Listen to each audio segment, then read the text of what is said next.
Okei, moikka! Mä ajattelin nyt tehdä tällaisen mun ensimmäisen videon. Ja niin. Mä en ole varma kerroinko mun vanhemmat oli tossa viikko sitten tuolla Amsterdamissa mun tädin luona.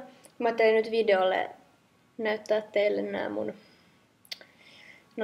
mun tuliaiset. Ne on kilja. Niin, siis. Sain tällaisen Abercrombien, tällaisen kaulustopin. Tässä on tällaisia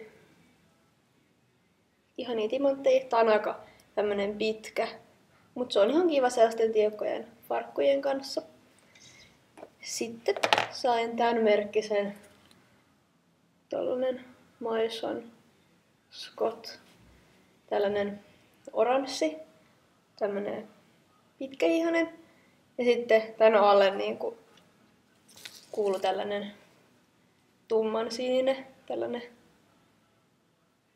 tällainen toppi. Joo. Ja sitten uudet reipanit. Mulla on sellaiset mitä mulla on jossain kuvissa ollut sellaiset ruskeat, mutta ne on vähän sellaiset pyöreät. Niin mä halusin niinku tämän malliset, mitkä on tällaiset aika suorat. Ja nyt mä sain, oli musta aika mageeta, on tällaiset puoliksi peili. Kun mä en halunnut ihan niitä koko peilejä, kun mä en tiedä, ne ei välttämättä oo ihan semmonen mun juttu. Joo.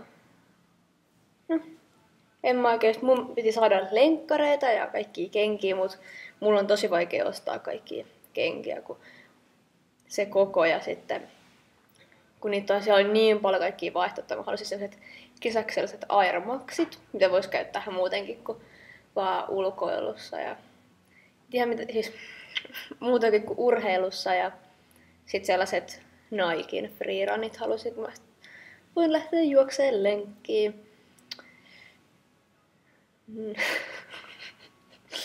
Joo. Ja sitten ihan tavalliset Converset, mutta sieltä ei ollut niitä ihan pienimpiä kokoja ollenkaan. Niin sit turhaa ostaa sit liian isoja. Mut joo. Okei, ei ollut muuta. Moikka!